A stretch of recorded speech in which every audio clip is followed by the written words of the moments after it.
stepped in it and had the God get them out of it. But I just want to say thank you, Lord, this morning for this opportunity, Lord God. Just this chance to stand in your service yet again, Lord God. Lord God, you didn't have to give me this morning. But because you did give me this morning, I give you me this morning. Have your way in this place, Lord God. I bind every doubt, every worry, every spirit of confusion, Lord God. Loose your love and your power in this place this morning, Lord God. Not only does this nation need you, Lord God, but I need you this morning. We need you to move, Lord God, on our hearts, our minds, and our spirits, Lord God. It's in Jesus' mighty name we pray. Amen. She sang that song, didn't she? To God be the glory. To God be the glory. We're going to be coming from Habakkuk this morning, the book of Habakkuk. Minor prophet Habakkuk. We're going to be in the second chapter. We're going to be going through the first and the fourth verse. You feel like fighting this morning, let me hear you say amen. Amen. If you feel like fighting this morning, let me say you say amen. Amen. Glory. All right. The Habakkuk is a little bit different. I did my little bit of research and found out that most of the other prophets were bringing the word from God to the people. Habakkuk was different as he was bringing the cries of the people to God. Starting with the first verse. I will stand upon my watch and set me upon the tower, and will watch to see what he will say unto me, and what I shall answer when I am reproved. And the Lord answered me and said, write the vision. Yes, Lord. Write the vision. And make it plain upon tables. He was here today, he'd be saying, make it plain on your laptop. That he may run that readeth. For the vision is yet for an appointed time, but at the end it shall speak and not lie. It shall speak and not lie. Though it tarry, wait for it. How many people have been waiting this morning? Though it tarry, wait for it. Because it will surely come. It will not tarry. I want to stop right there for a minute. You can be seated. And it's interesting because we have a man who's waiting and watching. A man that needs something to happen. I can understand that because I stand here this morning understanding what that felt like. As I was going through the beginning of this year, I was a man that was waiting and needing God to show up. And I was afraid of what would come next. But at the same time, I was afraid of what might not come next. I don't know if you've ever been there where if I turn left, I've got trouble. And if I turn right, I got trouble. And if I go forward, I got trouble. And if I go back, I'm in trouble. But I need to see where I can turn to and who I can go to help. I'm praying for guidance. I'm praying for some ray of hope so I can have a way in or a way out. And as I was thinking about that this morning, I began to think of all the people in my life who have given me guidance. I remember my teachers who were always trying to motivate me, Pastor Jenkins, to do better and go further in school. And when I joined the military, all the sergeants that were saying, you can be the best soldier. And I remember after I got out of the army, all the bosses that were saying, you are a great employee. And I remember when I joined the church, how the pastors and the prophets all were, you can do it. This is what God is showing me. All these people trying to guide me. And then there was one voice. One voice that stood out over them all. And that was Mom. See, Mom was the first one that was providing guidance. I don't know about you, but for me, mom was always the one telling me, you need to do this. And you need to do that. And I would always be like, oh, Mom, why I gotta take out the trash? Why I gotta do the dishes? How come you always wait till my TV show comes on? And Mom, with her guidance, would always have where she would say, you know, just do it, Dwayne. Just do it. And she would go a little bit further, and she said, you know, I got that built. Or she would say, you know, I got that switch. And I would keep on with my complaining. But there would come a point in her conversation where she would say, because I said so. And you knew when you heard that term, when Mama said, because I said so, you knew it was over. There was no more conversation. There was no more expecting that something was going to turn out different. When Mama said, because I said so, you knew what was going to come to pass. And as I look back over this last 4 months, I see where we've been talking about being battle ready. And then in January, I was in battle. And then Pastor Tan stood up and said, I want to talk about vision now. And as I was praying, I heard God say, because I see so. Not said, but because I see so. See, turn to your neighbor and say, because he sees so. Not because I deserve it. It's not because I have the credit score. It's always been part of his plan. See, in my early years, I had the opportunity to go to the Leaning Tower of Pisa in Italy. And I stood on the ground, and when you stand on the ground, you can only see so much. But as you begin to go up in the tower, you begin to be able to see a little bit further and see a little bit more. And some people stop there because as you go, you start to lean. But some other people decide, you know what, I'm going to go a little bit further. And the higher you go, the more that you're able to see. So even though we're looking in the same direction, toward the same things, the higher you are, the more you're able to see. So God was saying, it was always part of my plan for you. This is always what I wanted for you. But I had to wait till I could be able to get you where you were at a point where I could show you what it was that I see. See, because I'm here, I can only see to the wall. But because he's everywhere, he sees everything. He sees all the plans for me. He sees, and he says, I had to get you battle ready because I needed you to be ready to fight. And once you got battle ready, I had you to get you to the point where you were ready to get in the battle. See, being in a hospital bed, there comes a point where all you want to do is just get up. I don't care about food. I don't care about television. I don't care about money. If you get me out of this bed, that's all I want. I don't even have to go nowhere. Just get me to the point where I can sit up.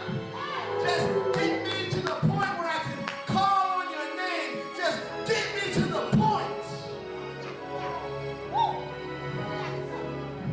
where I can see that there is a tomorrow. Yeah, hallelujah. Just to get to the point where I can see that there is a tomorrow. See, you can't go nowhere till you can see it. If I stood you up in the front of this room and put a blindfold in front of your room and told you there was nothing in front of you and said, walk to that back wall, you would not move until you had some way of knowing I can see what's in front of me. Whether it be putting your hand on somebody's shoulder, whether it be a stick, whether it just be sticking your hand out in front of you, you cannot go anywhere until you can see it. Amen. That's good. That's why so many of us are not going anywhere. All right. Because our vision has become impaired. See, when I use the word impaired, it means damaged. See, if I brought Pastor Tana, and I said, okay, we're going to go from here to that wall. And I begin to spin her around. And spin her around. And then, no, I don't want you to do it because I don't want you to fall. You fall me off. But if I begin to spin her around and spin her around and spin her around and got her all kinds of dizzy, even though we know the wall is there, even though we know that there's nothing preventing from her from walking, if I continue to spin her, you can sit down and say, now walk to the wall. We've all played this game as kids. You spin around, spin around, spin around, spin around, and then you try and walk. What I'm trying to get you to see is when your vision is impaired, that's the way you walk with your faith. I know it's there. I know if I can just get there, but everything now is blurry. And I know that's a door, but it's got 4 handles. I know that if I can get through the doorway, that there's a blessing, but where's the doorway? See, when I get in that situation, I become hesitant to believe what I'm seeing is really what I'm seeing. And as we're talking about vision, I begin to understand that when God blesses us, he blesses us not just to give us a gift, but he's trying to grow us and expand us and cause us to, as Pastor Tan said, take new territory. But he has to have a way to get me from where I am to where he wants me to be. Because he knows that my vision at this level can only handle seeing part of the picture. And if I can't see the whole picture because my vision is impaired, now I'm afraid of what I can't see. So he said, I know that I had to have a way to get you from here to where I need you to be, but I also needed to tell you that the greater the reward, the greater the battle. The greater the reward, the greater the obstacles. The greater the reward, the greater the things you have to go through. See, sometimes you just have to be able to see your way through it. Don't know how it's going to happen, but I know if I keep walking that way, I can see my way through it. And because I see my way through it, I want to tell somebody, going back to the old school, if you can see your way through it, God can still get you to it. If you can see your way through it, God can still get you to it. So I'm looking at this Habakkuk, and I begin to see that there are 3 types of vision that are illustrated in these verses. Right. The first vision is called plain vision. He said, write the vision and make it plain. Now, if you're like me, when you think of that word plain, the first thing that comes to mind is not fancy, not decorated, not elaborate, just simple. Make it plain. But then if you look deeper, you find that the word plain also means to be clearly, to be unequivocally. See, in the way that you read it, even says, if you write the vision, I need you to make it so plain that no matter what else is going on in your life, you can see it clearly. To make it so clear that no matter how dark it is, no matter how blurry it is, no matter what, you can't see because you made it so plain, it's clear in your spirit. See, let me share with you what happened to me last week. Riding in the car with Pastor T. And I was flipping through the phone. She was driving, so I was like, you know what? Let me just flip through the phone. I don't know why, Pastor Jenkins. I started looking for land. Looking for land. Don't have no mind to spend. Ain't looking to build nothing. But I'm flipping through my phone looking for land. No, we live in Hampton, so you would think I would start looking in Hampton. I'm flipping and I'm flipping. All of a sudden, Pastor Jenkins, I see 0.15 acres for sale. Wonder why 0.15? That sounds like something I can afford. 0.15 acres. Maybe I should look into it. So I flipped to it. And guess where that 0.15 acres was? On Ruby H. Harper Boulevard.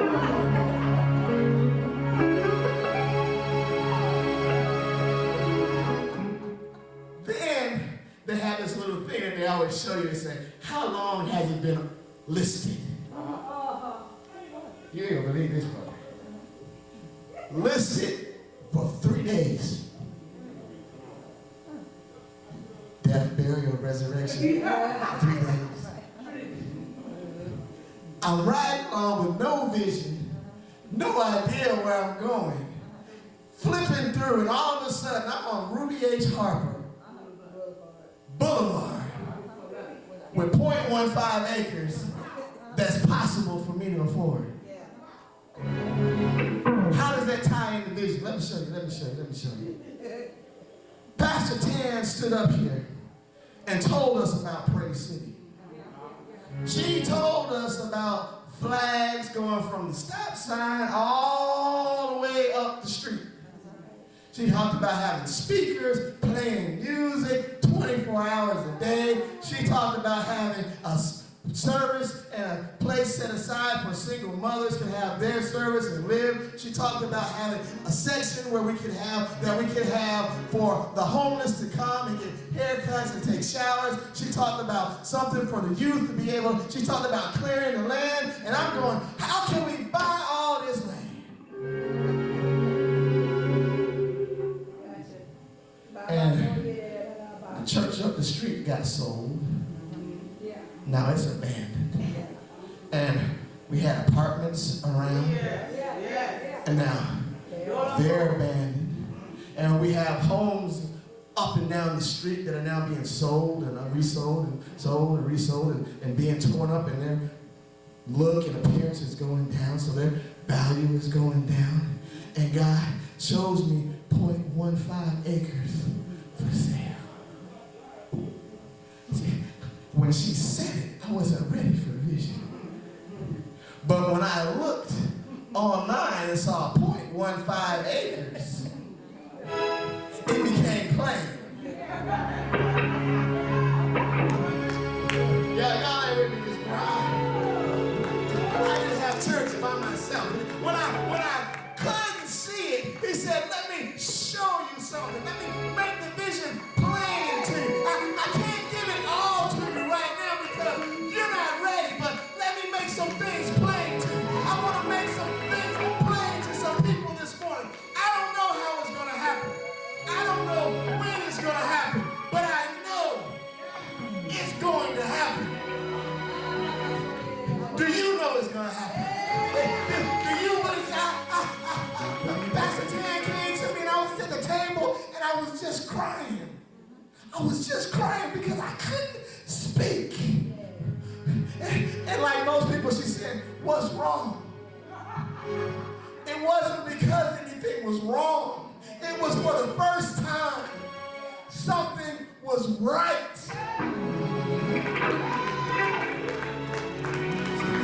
You drove up and you saw the empty and abandoned land. I saw Praise City. You drove up and you saw the stage in pieces. I saw Praise City. You look out and you see empty seats. I see Praise City. You see abandoned land. I see there's room for the people to come. There's nothing there. That land, it will not be wasted. There will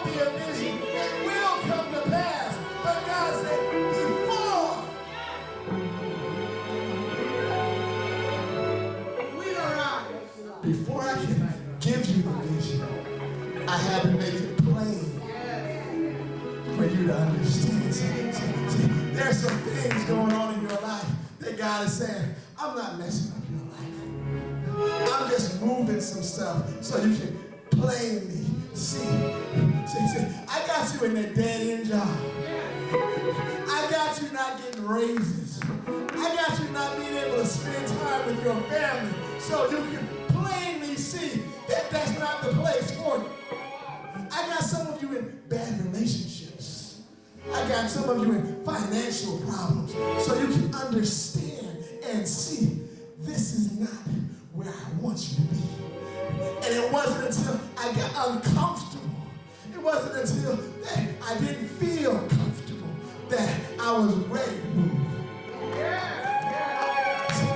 As long as it was comfortable, as long as it felt good, as long as it was easy, I'll stay. I'll stay all year long. There's some of you that are still in situations right now that you know you should have left a long time ago. But because you had impaired vision, you haven't left. And God is saying, I had to do that to make it plain to you so that you would be ready to accept the things that I want to show you. The second vision that I want to show you is called perfect vision. Perfect vision. So, verse 3 says, for the vision is yet. And it was funny because when I read it, I was like, why did they put the word is in special font? But it said, for the vision is yet for an appointed time, but at the end it shall speak and not lie. Though it tarry, underline that word tarry right there. Though it tarry, wait for it, because it will surely come. It will not tarry. Right. Now, you told me earlier that it wouldn't tarry. You told me here it will not tarry, but earlier you told me that it will tarry. Wait a second, God. I know you don't go back on your word. Right. So how could you say it will tarry and it will not tarry? Very good. And he said, because I need you to understand that with my perfect vision, I can see time. Yes, right. See, Amen. the same word in two different places at the same time has different meanings. It's good. The same word that's been in your life in different places now has different meanings. That'll catch up with you later. See, when you look at the first part, it says, though it tarry there means to abide or stay in or at a place. See, I can talk to my middle generation because you and me, we go back. And we used to have this phrase, same old, same old. Yeah, that's right. How's it going? You know, same old, same old. That's right. Nothing changed. Right. It's the same old, same old. Same old job, same old friends, same old car, same old house, same old lazy husband, same old upset wife, same old bad kids, same old, same old. Because of where you are, it's not seeming to move. See, keep that in mind. Same old, same old. See, so then you see that the same word shows up again, and it says the secretary means there was a wait or delay in acting or doing. There was a delay in acting or doing. So one says it's held up. One says it was just delayed. Y'all didn't catch that. Yeah. See, if I've got impaired vision, all I can see is held up.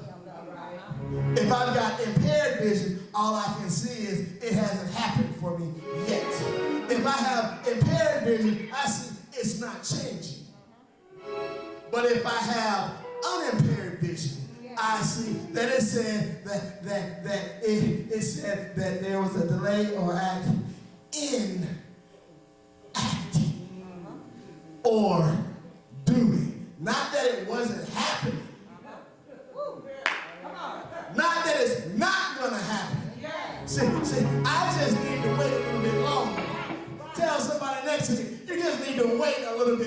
longer. See, it is acting and it is doing, but see, if you know people like I know people, it takes some time for some people to figure it out. It takes some time for them to realize, hey, something is really going on. See, let me get mathematical on you. All right. There is a theorem that says for every point, there is a point in between. Okay. There's a point in between. Somebody got that? Yeah. See, even though I haven't gotten from here to there, I may be in between. Right. It's not that I haven't got the blessing yet. I'm just in between not getting it and getting it.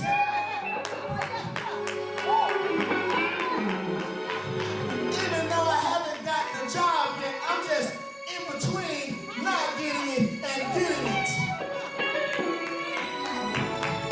I want to tell you that the finances you need, it's not that you're not going to get them. You're just in between getting them and not getting them. Somebody in here is going to get what I'm saying. I'm just in between. I'm just in between. It's not that I'm not going to get there. I'm just in between. Yeah, in between. That's good. I see the same old, but I also see that God is acting. See, while I'm still here, he's still seeing something different. Yes. And what he sees and what I see, Yes. I'm just in between seeing what I see and what he sees. Yeah. Glory to God. In between. Tell somebody, just say we're in between. I'm in. I'm in. It's gonna happen. Though it tarry, it shall surely come. It shall surely. See, sometimes you gotta choose what you see. Amen. Sometimes I gotta choose what it is. I know we talked about until you can think it, then you can't achieve it. But until you can see yourself getting to it. Yes. See, here's another story. Man, I've been not able to do a lot of things with my wife lately because of work, because of being sick, because of this, that, and the other. But she came and said, hey, do you think we'll be able to go to Savannah? And for all the work piled up in front of me, for all the phone calls I knew I had to make, for all the things that I had to do, I began to see myself in Savannah.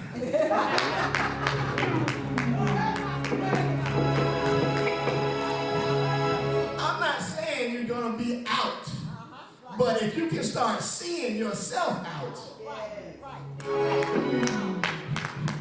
I don't even know when it's going to happen, but if you can start seeing yourself in that new car,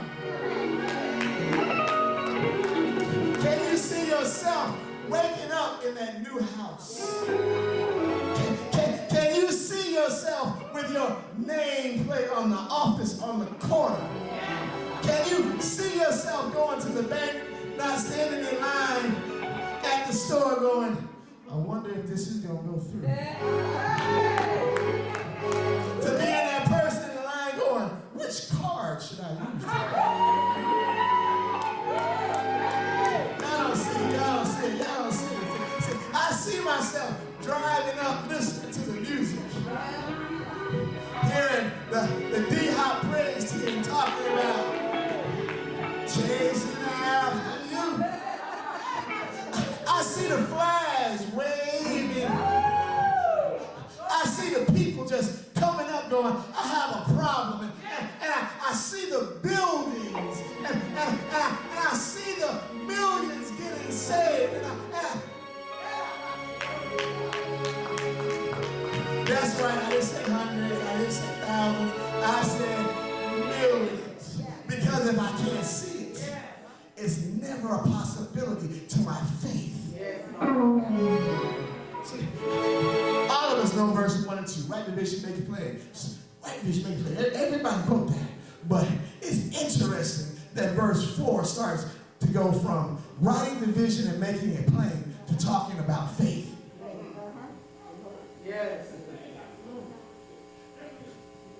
vision, make it plain. Surely come to pass. Faith. Tie that to Hebrews 11:1. Faith is the substance. Yes. That's right. Write the vision, make it plain, and shall surely come to pass. Faith. Faith is the substance. Then you throw in faith without works is dead. Go ahead, Pastor. Yes, that's right. See, my logic, and you have to give me a little creative license here.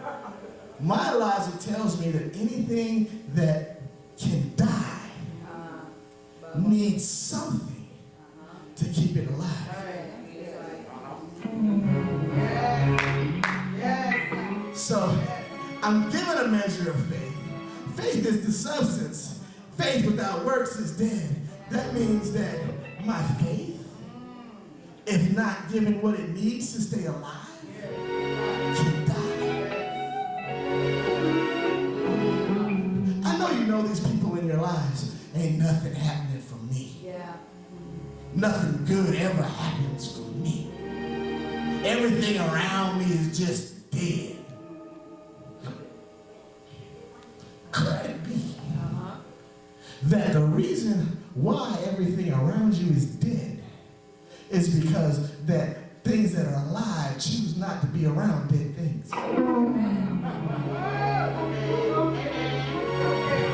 Perhaps the reason why nothing is happening for you is because you haven't used your faith in years. See, I'm starting to see this corona thing different. See, you're seeing so many million have died. But I start to see that God has got some people's attention. I see that whereas I didn't have time because I was in traffic, and time because I had to do this to get ready for work, and didn't have time because, but guess what? There ain't nothing on TV. I got time now. I don't spend time stuck in traffic. So what's my excuse now? I didn't have time to use my faith to work before, but now all I have is time. I didn't have time to focus on God before. Now all I have is time. Take that further. When I wasn't using my time, God said, let me give you a reason. See, there are a whole bunch of folk that didn't have time or a reason to look to God. But they have it now. They have it now. And I began to see that if I had used my faith and my vision as I was supposed to, using my vision to keep my faith alive.